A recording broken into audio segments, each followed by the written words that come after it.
"You're too gentle, Jordan," Cameron sneered, brushing past me as a security guard collected my personal items. It was an overcast Tuesday morning. Ellis Auto hadn't even unlocked its doors. A chill ran down my spine as the glass doors whooshed shut behind me. My name is Jordan Ellis, a name synonymous with this dealership for nearly 20 years. Now at 43, I found myself on the outside holding 2 decades of sweat-soaked memories in a cardboard box. I remembered the day Dad first signed the lease on this lot, parking 10 beat-up cars under a peeling sign that read, Ellis Auto. Back then, I was fresh out of high school, washing cars with a hose and dreaming of sales targets. Dad sold himself in every handshake, his smile radiating trust. I followed his lead, learning every slant of a fender, every whisper of the financing contracts, every nuance of a customer's needs. Over the years, I became the heart of this place, the go-to trainer for new hires, the memory keeper of anniversaries and birthdays, the relentless advocate for long-term relationships over quick commissions. 3 weeks ago, everything shifted. Dad had grown weary of the day-to-day grind, his back aching from years of lugging heavy paperwork and inspecting dented doors. He announced his retirement with the quiet dignity of a man passing the torch. He was moving to a beachfront cottage in Mexico, and the reins would go to Cameron, my younger sister, ambitious and sharp-witted, who graduated from business school with honors, but had never stacked a single tire or scrubbed an engine. I supported Dad's decision. After all, it was his dream to see the family business flourish beyond his own lifetime. But that morning, Cameron's first act as owner was to erase our history. When I walked into our shared, glass-walled office, the cozy collage of Dad's fishing trips and our childhood photos had vanished, replaced by a jarring installation of abstract art. My beloved, worn leather executive chair was gone too, replaced by a sleek titanium throne that looked like it belonged in a corporate spaceship. "Times have changed," Cameron announced, her eyes cold and calculating. "Your relationship-driven style is outdated. We need numbers, not handshakes."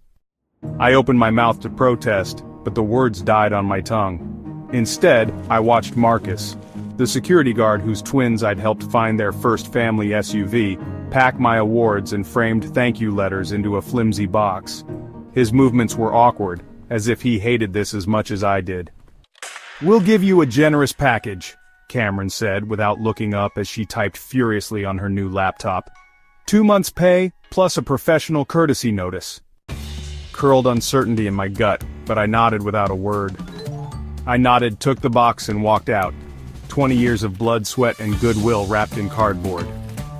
2 months of pay, far less than the loyalty I'd shown. I clutched the box, turned on my heel, and walked out of Ellis Auto for the last time. In the parking lot, I set the box on the hood of my sedan and stared at the Ellis Auto sign, once a symbol of our family legacy, now shadowed by her name alone. Under the pallid morning light, I sat on the hood of my sedan clutching the box on my lap, staring at the dealership sign. The letters ELLIS remained, but only because she hadn't bothered to change them yet. Every bolt and beam in that building was soaked with memories. First-time buyers, surprise trade-ins, tearful farewells, joyous handovers. It all felt so fragile now. My phone buzzed in my pocket, jolting me back to the present. A text from Sam at Summit Vehicles glowed on the screen. "Still good for lunch?" I hadn't even considered that this day could bring anything but devastation. For the first time that morning, a small spark of hope flickered. 4 days earlier, after years of steadily growing our partnership, Summit's regional director had cornered me in his office. There, with the afternoon sun streaming through half-open blinds, he laid out a different future, an exclusive distributorship for the Pacific Northwest, and they wanted me to lead it. Better pay, flexible hours, complete autonomy, it was everything I dreamed of. Cameron had no clue. Sam had said, leaning back in his ergonomic chair, "We know you, your integrity, your relationships, you built this reputation alone. We need someone like you to steer this program." The offer dazzled me. Control of inventory for 20 dealerships, a small team reporting to me, the freedom to create new sales strategies on my terms. But I hesitated. Leaving Ellis Auto felt like betraying Dad's legacy. At noon I drove straight to my luncheon with Sam. His office was modest but welcoming, just like me. "Welcome aboard," he said, handing me the new contract. "You'll oversee supplies for 20 dealerships in the region, including Ellis Auto. Your reputation for trust is why we chose you." I replayed every handshake, every cross-country sales trip, every midnight spent drafting follow-up emails. I had built Ellis Auto's soul, yet Cameron's betrayal made it impossible to stay. When Sam pressed for my decision, I said, "Give me a week to wrap up things at the dealership." In truth, I only needed 3 days, just enough time to back up client lists, sales forecasts, and whispers of who to call when a loyal customer showed up. Monday answered my question. As I settled into the front seat of my car at noon, Cameron's voicemail pinged, "We can't get any inventory through." "It's stuck in the system." My throat tightened. I flipped open my phone. "Ellis Auto, this is Cameron speaking." Her tone crackled with frustration. "Cameron, it's Jordan." "I'm no longer with the dealership," I replied evenly. "Summit now handles all distribution. You'll need to direct questions to their new portal." "That's impossible. I just updated our software." She spat the words. "It's standard for any new owner. Summit's reviewing your account. You'll get stock once it's approved." Her expletive-laden tirade crackled through the speaker before the line went dead. I exhaled, feeling both guilty and vindicated. I sat back staring at my new Summit dashboard. Complete authority, complete control, exactly as Sam promised. Later that evening, Dad called. His voice trembled with confusion. "Your sister says you're holding shipments hostage." "Dad, I'm doing my job," I said. "Summit put me in charge of allocations."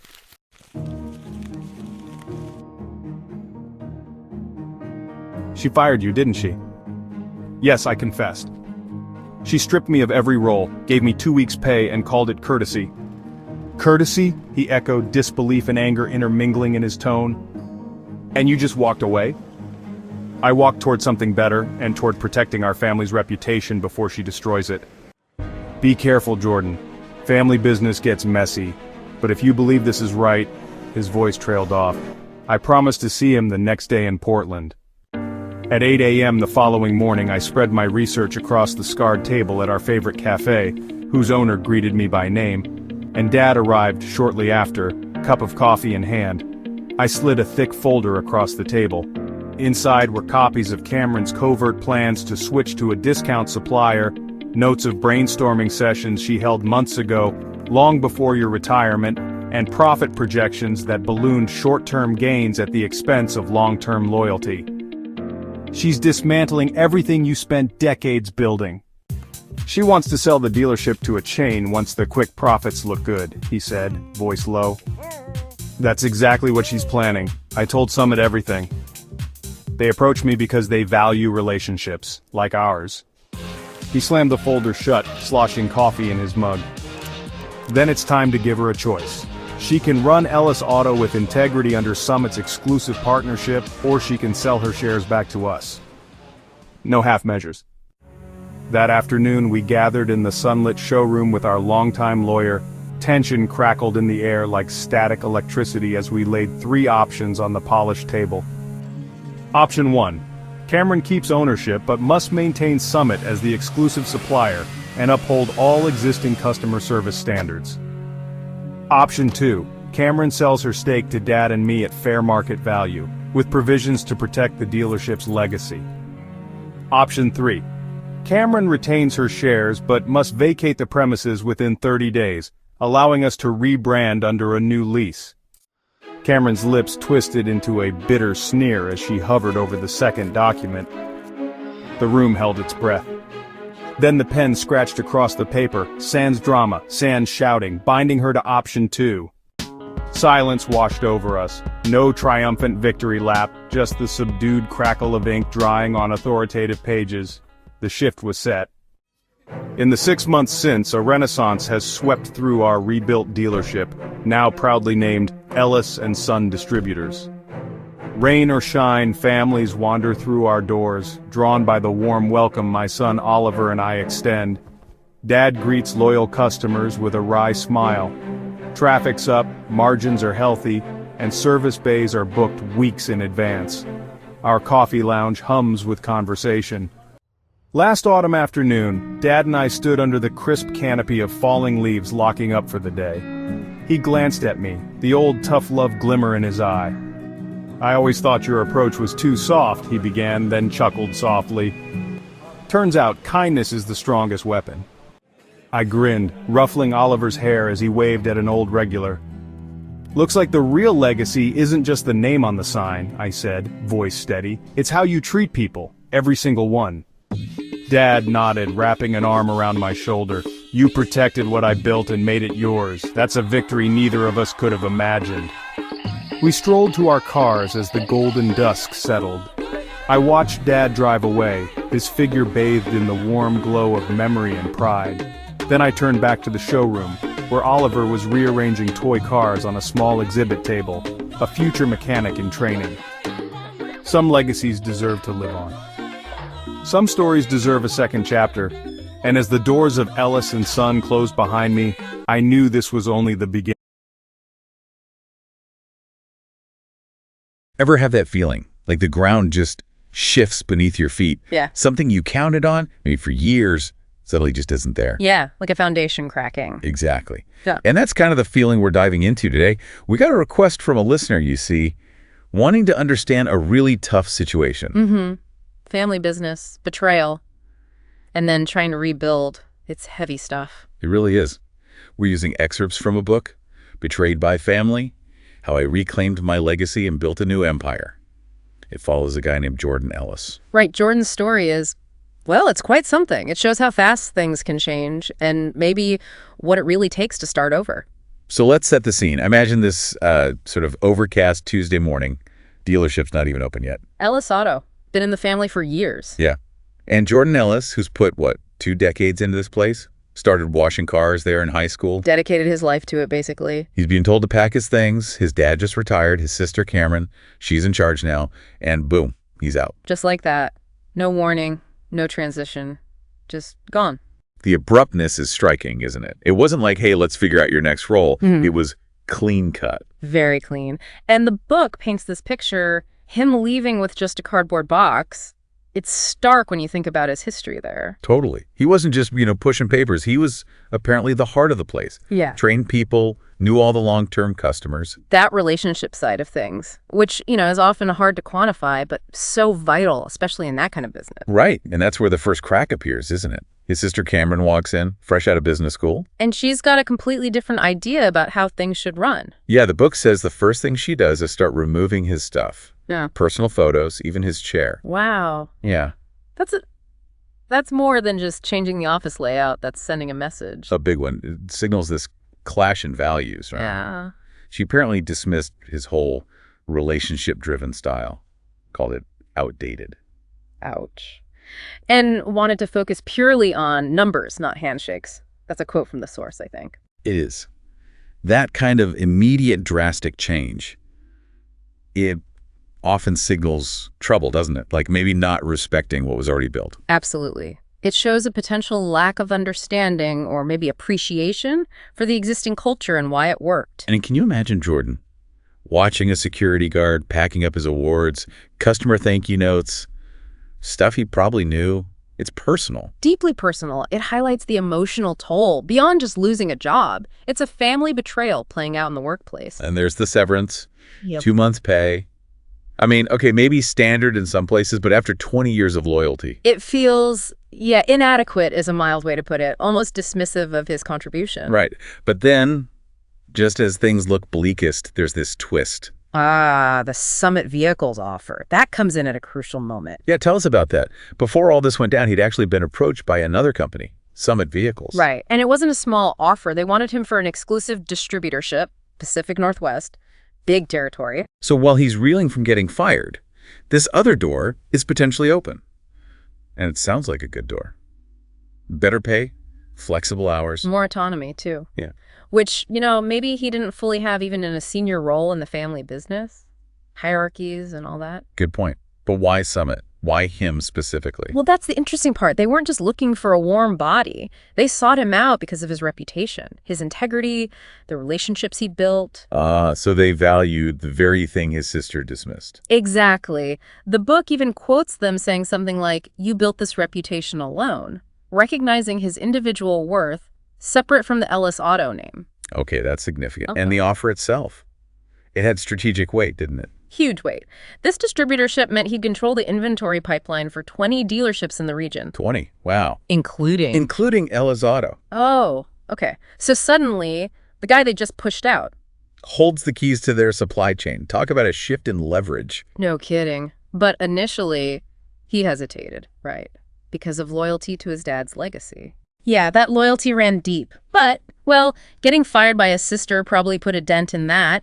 What might have been just a good alternative suddenly looked like a lifeline and maybe a strategic opportunity. One born from his own hard-earned reputation. Precisely.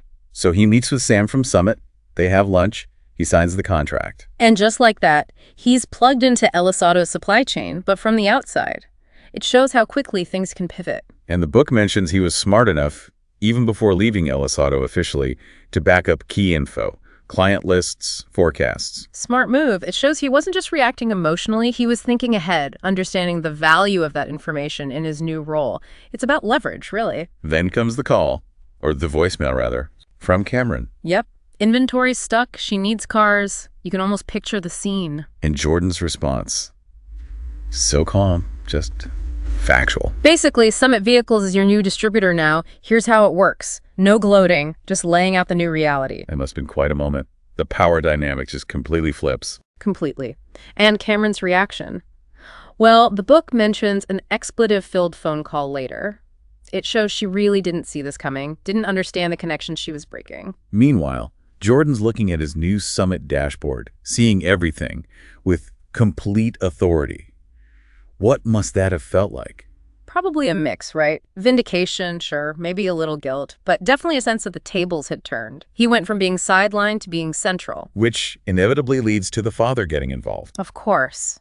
He calls Jordan, likely after hearing Cameron's side, thinking Jordan's deliberately messing with shipments. Holding them hostage was the phrase, I think. Classic family business drama where communication breaks down. Exactly. Assumptions, misunderstandings. It gets messy. But Jordan explains, right? Tells his dad about the firing, the severance, and, crucially, why he took the Summit job. Yeah, framing it as protecting the family's reputation, which he felt Cameron was damaging with her short-term focus. And you sense the father starting to wonder, starting to see maybe there's another side of the story. Definitely. The agreement to meet Jordan in Portland, away from the immediate dealership drama, that feels significant, a sign he's willing to listen properly. So they meet at this cafe. And Jordan doesn't just rely on emotion. He comes prepared. With evidence.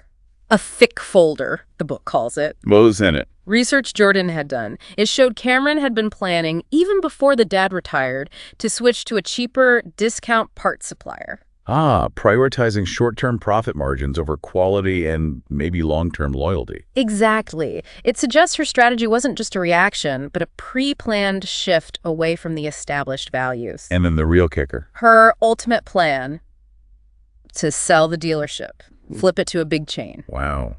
For the father, that must have been devastating. His life's work just sold off. The ultimate betrayal of the legacy he thought he was passing on. And his reaction is immediate. He doesn't waffle. No, he gets decisive. Comes up with 3 options for Cameron. Right. Option 1. Keep running the dealership, but she has to use Summit as the supplier, basically accepting Jordan's new role and maintaining quality. Option 2. Sell her shares back to the family. Get out clean. And option 3. Vacate the premises. Just leave. It's pretty clear he's taken control back. So, the showdown in the showroom, lawyer present, intense. Must have been incredibly tense. You can imagine the atmosphere. Sun's streaming in, but everything's hanging in the balance. And Cameron chooses. Option 2. Selling her shares. Apparently it was quiet, anticlimactic almost. Just signing the papers. Maybe she realized the game was up once her plans were exposed. Possibly. Or maybe the father's resolve was just that strong. Either way, she's out. And then What happens to the business? Transformation. Over about 6 months, they rebrand Ellis & Son Distributors, signaling a return to those core family values. And it works. According to the book, yes. The description is quite vivid. More customers, healthier profits, service base booked solid, a welcoming feel again. It suggests that the relationship-focused approach actually was good business. Vindicating Jordan's original stance. Completely. And there's this moment between Jordan and his father under autumn leaves. Ah, yes, where the father says something profound. He acknowledges that kindness is the strongest weapon. It's like he finally fully sees the value in Jordan's approach, the one Cameron dismissed. A full circle moment. Recognizing that the legacy isn't just the name over the door. Exactly. It's about how you treat people, the principles you uphold. The father even says Jordan didn't just protect the legacy, he made it his own. That's powerful. And the ending image, Jordan watches his dad drive off, then sees his own son, Oliver, in the showroom. Yeah, hinting at the future, right. The continuation of the family involvement, but now grounded in these reaffirmed values. A new chapter. So wrapping up this deep dive, Mm-hmm. what do we build from Jordan's roller coaster ride? Well, clearly the clash of business styles can be explosive, especially with family involved. The pain of betrayal is real. But also the power of reputation, how relationships can be your safety net or even your leverage. And the possibility of rebuilding, coming back stronger, maybe more aligned with your core values after everything falls apart. It makes you think, doesn't it? How these same issues, short-term gains versus long-term values, the importance of trust play out everywhere, not just family businesses. Absolutely. What happens when you sacrifice those established principles for a quick win? Are there unseen costs down the line? It's a fundamental business question. Which leads us to a final thought for you, the listener. What really makes up a legacy? Is it the name, the brand? Or is it more about the principles you live by, the relationships you build, what defines your empire, whatever that might be for you, and what foundations are you building it on? Something to chew on.